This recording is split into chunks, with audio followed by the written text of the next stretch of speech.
अदृश्य आशीर्वाद। ससुर जी का बहू के प्रति आशीर्वाद। जल्दी जल्दी घर के सारे काम निपटा बेटे को स्कूल छोड़ते हुए ऑफिस जाने का सोच रही बहू घर से जैसे ही निकल रही थी, फिर पिताजी की आवाज आ गई, बहू जरा मेरा चश्मा तो साफ कर दो। और बहू झल्लाती हुई सॉल्वेंट लाकर चश्मा साफ करने लगी। इसी चक्कर में बेटा स्कूल में और खुद आज फिर ऑफिस देर से पहुंची। गाये बगाए पिताजी की यूं घर से निकलते हुए पीछे से आवाज देने की आदत बहू को अच्छी नहीं लगती थी, पर जानती थी कि पलंग से न उठ पाने के बावजूद पिताजी पूरे दिन में उसे यही एक दो काम ही तो कहते थे। काम छोटा सा था, पर ऑफिस जाने की भी तो जल्दी होती थी। सुबह सुबह एक दिन पति से चर्चा की। पति की सलाह पर अब वो सुबह उठते ही पिताजी का चश्मा साफ करके रख देती, लेकिन फिर भी घर से निकलते समय पिताजी का बहू को बुलाना बंद नहीं हुआ। दिन बीते,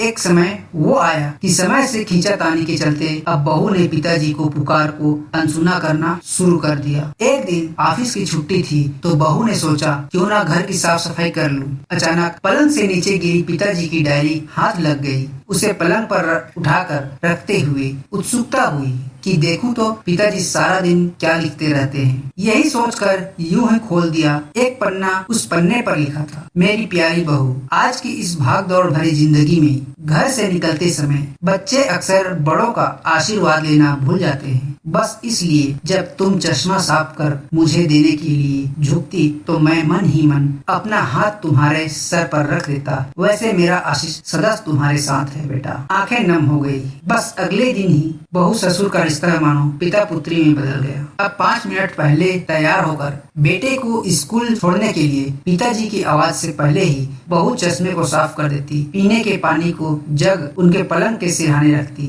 जाते समय लाड प्यार से 2-4 वाक्यों में सारे दिन की हिदायतें देती। कल उनके फल या दवाई न खाने का उलाहना और अंत में अच्छा बाबूजी ऑफिस को देर हो रही है, चलो बेटा बाबूजी को बाय बोलो कहकर घर से निकलती है। बूढ़ी हड्डियों में न जाने कैसी ताकत सी आने लगी। दवाई वही थी, पर सेहत में सुधार 10 गुना होने लगा था। पिताजी स्वस्थ होने लगे थे, परंतु अचानक एक दिन हृदय गति रुक जाने से स्वर्ग सिधार गए। उनके अंत समय में उनके मृत देह के चेहरे पर संतुष्टि के भाव भी पूरे परिवार में खूब चर्चा हुई। आज पिताजी को गुजरे ठीक 2 साल बीत चुके हैं। आज भी बहू रोज घर से बाहर निकलते समय पिताजी का चश्मा साफ कर उनके टेबल पर रख दिया करती है। उनके अनदेखे हाथ से मिले आशीष की लालसा में आज भी सुबह घर से निकलते हुए न जाने क्यों ऐसा लगता है कि अभी आवाज आएगी, बहू जरा मेरा चश्मा तो साफ कर दे। माता पिता का अदृश्य आशीष ही ईश्वर की कृपा दृष्टि है। जीवित माता पिता की सेवा मरणोपरांत किए गए पितृकर्म से कहीं अधिक उत्तम है। जीवन में हम बहुत कुछ महसूस नहीं कर पाते, और जब तक महसूस करते हैं तब तक वे हमसे बहुत दूर जा चुके होते हैं। आइए इन बूढ़े वृक्षों को जल रूपी स्नेह तथा सेवा रूपी खाद से संजोकर फिर से युवा, स्वस्थ तथा हरा भरा करने का प्रयास करते हैं।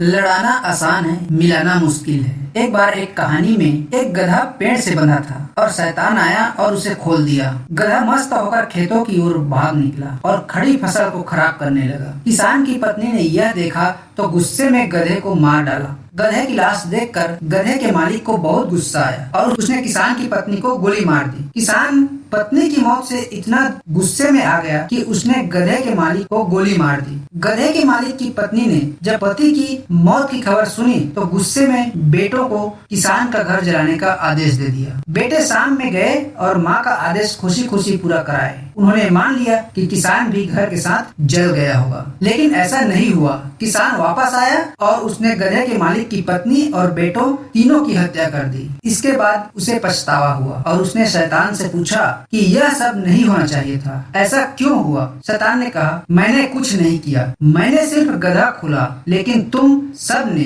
रिएक्ट किया, ओवर रिएक्ट किया और अपने अंदर के शैतान को बाहर आने दिया। इसलिए अगली बार किसी का जवाब देने, प्रतिक्रिया देने, किसी से बदला लेने से पहले एक लम्हे के लिए रुकना और सोचना जरूर। जरूर ध्यान रखें, कई बार शैतान हमारे बीच सिर्फ गधा छोड़ता है और बाकी विनाश हम खुद कर देते हैं। और हाँ, आपको ये भी समझना है कि गधा कौन है। हर रोज टीवी चैनल गधे छोड़ जाते हैं। कोई ग्रुप में गधा छोड़ देता है, दोस्तों के ग्रुप में, और पार्टी बाजी या विचारधारा के चक्कर में आप और हम लड़ते रहते हैं। मिलजुल कर मुस्कुराकर खुशी से रहिए। याद रखें, तोड़ना आसान है, जुड़े रहना बहुत मुश्किल है। लड़ना आसान है, मिलाना बहुत मुश्किल है।